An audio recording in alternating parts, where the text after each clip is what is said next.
ఏపీలో హత్యలు స్థానిక కారణాల వల్లే జరుగుతున్నాయి, కులాల వల్ల కావు కదా అని ఆంధ్రజ్యోతి రాయడం చూస్తే నవ్వాలో ఏడవాలో నాకు అర్థం కాల.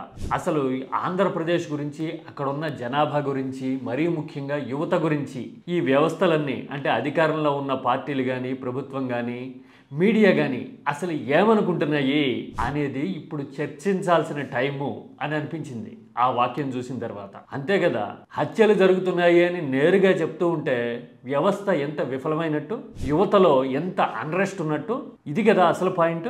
కులాలు రాజకీయాలు కాసేపు పక్కన ఉంచుదాం, కుర్రాళ్ళ గురించి మాట్లాడదాం. ఏపీలో యువత ఎలాంటి పరిస్థితిలో ఉన్నారు, ఏపీలో అన్రెస్ట్ గ్రౌండ్ లెవెల్ నుంచి ఎందుకు పెరుగుతూ ఉంది, వాస్తవాలేంటి నెంబర్లో చూస్తే ఏమర్థమవుతుంది. ఇవి ఇప్పుడు మాట్లాడాల్సిన టాపిక్స్. కానీ పిటి ఏంటంటే ఏపీకి బంధువులు ఎవరూ లేరు, సానుకూలంగా మాట్లాడేవాళ్ళు, ఆలోచించేవాళ్ళు అంతకంటే లేరు. ఉన్నదంతా రాబంధువులే. అంటే అధికారం కోసం కొందరు పిక్కు తింటూ ఉంటే, ఓట్ల కోసం, పవర్ షేరింగ్ కోసం ఇంకొందరు పిక్కు తింటూ ఉంటే, ఆదాయాల కోసం జనం జీవితాలతో చెలగాటమాడే ఇలాంటి మీడియా హత్యలు స్థానిక కారణాల వల్ల జరుగుతున్నాయి అని సిగ్గు లేకుండా రాస్తూ ఉంటుంది. నాగరిక సమాజంలో హత్యలు జరుగుతున్నాయి అని మీడియా రాయడం అంటే ఎవరి ఫెయిల్యూర్ అది?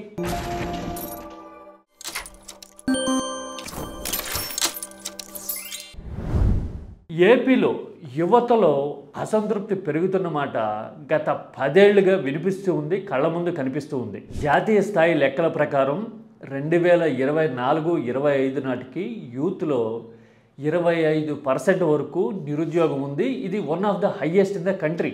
ఇలాంటి సిచ్యుయేషన్స్ని వాటంగా అనుకూలంగా మార్చుకునేందుకు ఎన్నికల్లో చంద్రబాబు రకరకాల హామీలు ఇచ్చి 20 లక్షల ఉద్యోగాలు క్రియేట్ చేస్తామని చెప్పి, ఉద్యోగాలు వచ్చే వరకు నిరుద్యోగ భృతి 3000 ఇస్తాము అని చెప్పి అధికారంలోకి రావడం చూసాం. పైగా స్కిల్ సెన్సెస్ కూడా సేకరిస్తాం అంటే ఎవరి నైపుణ్యం ఏంటి, ఎవరి విద్యార్హతలు ఏంటి, ఎవరికి ఎలాంటి ప్రొఫెషన్ సూటబుల్ అనేది గవర్నమెంట్ డిటర్మైన్ చేసి ఉద్యోగాలు కల్పిస్తుంది అని కమ్మటి తీయటి పుల్లటి మాటలో చాలా చెప్పారు. My idea is skill senses, then you will get all the data.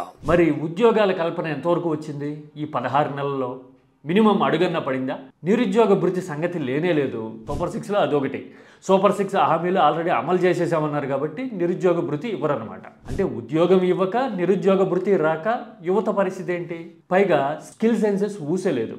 అధికారంలోకి వచ్చి 1.5 ఏళ్లు అయింది కదా, ఇప్పటి వరకు ఇనిషియేట్ చేయడం కానీ, ఫలానా ప్రాంతంలో స్కిల్ సెన్సెస్ తీసాము, this is how it works అని చూపించడం కానీ, డేటా కానీ, ఇనిషియేటివ్ కానీ, లెక్క కానీ ఎక్కడన్నా ఉందా? లేదు. అంటే ఇచ్చిన హామీలన్నీ గాలి కొట్టుకుపోయి బంగాళాఖాతంలో పడ్డాయి. యువత వైపు నుంచి ఆలోచించేవాళ్ళు, మాట్లాడేవాళ్ళు లేనే లేరు. వీలైతే రాజకీయాలు చేస్తారు, కుదిరితే కుల కక్షలు పెంచుతారు, ఇంకెవడో వచ్చి ట్రాక్టర్లతో తొక్కించి చంపుతారు. మీడియానేమో స్థానిక పరిస్థితుల వల్ల జరుగుతున్నాయి. ఆటవిక రాజ్యంలో ఉన్నామా? ఆఫ్రికన్ సఫారీనా ఇది? ఆంధ్రప్రదేశా? నిజానికి ఆంధ్రప్రదేశ్లో యువత సిచ్యువేషన్ ఏంటో తెలియాలి అంటే అసలు చదువుకున్న వాళ్ళు ఎంతమంది ఉన్నారు, గ్రాడ్యుయేట్స్ కానీ, ఇంజనీరింగ్ గ్రాడ్యుయేట్స్ కానీ ప్రతి ఏడాది ఎంతమంది బయటకు వస్తున్నారు అనేది అందాజుగా ఒక లెక్క ద్వారా చూద్దాం. యూనివర్సిటీ క్యాంపస్ల నుంచి, కాలేజీల నుంచి డిగ్రీలు చదివి బయటకు వస్తున్న వాళ్ళు 3 నుంచి 3.5 లక్షల మందికి పైగా ఉంటున్నారు. ఇది అఫీషియల్ డేటా. ఎంప్లాయ్మెంట్ ఎక్స్చేంజ్లో ఎన్రోల్మెంట్ లాంటివి ఇప్పుడు లేవు కాబట్టి వాస్తవంగా ఇంటింటికి తిరిగి లెక్క తీస్తే ఈ నెంబర్ ఇంతకంటే ఎక్కువ ఉంటుంది డెఫినెట్గా. ఇక ఇంజనీరింగ్ పట్టా పట్టుకొని బయటకు వస్తున్న వాళ్ళు ప్రతి సంవత్సరం 2 లక్షల మంది వరకు ఉన్నారు సుమారుగా. అంటే అక్కడ 3.5 లక్ష, ఇది ఒక 2 లక్షలు, 5.5 లక్షల మంది అనుకుంటే పాలిటెక్నిక్ కాలేజీల నుంచి వస్తున్న వాళ్ళు, నర్సింగ్ కాలేజీల నుంచి వస్తున్న వాళ్ళు, ఇతర కోర్సులు చేస్తున్న వాళ్ళు ఇంకెన్ని లక్షల మంది ఉంటారు. అంటే క్యుములేటివ్ మొత్తం ఒక 8-9 లక్షల మంది గ్రాడ్యుయేట్లు కొత్తగా తయారవుతున్నారు ఆంధ్రప్రదేశ్లో ఈ 6.5 కోట్ల జనాభా నుంచి. మరి వీళ్ళకి ఎక్కడ ఉద్యోగాలు వస్తున్నాయి? అయితే హైదరాబాద్ పోవాలి కడుపు చేత పట్టుకుని, లేదంటే గనక బెంగళూరు, చెన్నైయో పోవాలి రాయలసీమ వాళ్ళు అయితే గనక. ఇలాంటి సిచ్యువేషన్లో యువతను వదిలేసి వాళ్ళ ద్వారా ఓట్లు గుద్దించుకునేందుకు మాత్రం రాజకీయాలు, కుల రాజకీయాలు చేస్తూ రెచ్చగొడుతూ పబ్బం గడుపుకుంటూ కొత్త కొత్త హామీలు ఇచ్చి వాటిని గాలికి వదిలితే ఇంగిత జ్ఞానం ఉన్న మీడియా కనీసం క్వశ్చన్ చేయాల్సింది, సిచ్యువేషన్ని వాస్తవంగా ప్రాక్టికల్గా చూడాల్సింది పోయి స్థానిక కారణాలతో హత్యలు జరుగుతున్నాయని రాయటం అంటే ఎంత దుర్మార్గమైన పరిస్థితుల్లో బతుకుతున్నాం. ఆంధ్రప్రదేశ్ ఆలోచించాల్సింది ఇది కదా. ఆ పార్టీ గురించో ఈ పార్టీ గురించో వాడేం చేశాడు వీడేం చేశాడు అని కొట్లాటలో దిగడం గురించి కాదు కదా. జనానికేమో ఇలాంటి ఆలోచన లేదు, యువత ఏమో తెలుసుకోలేరు.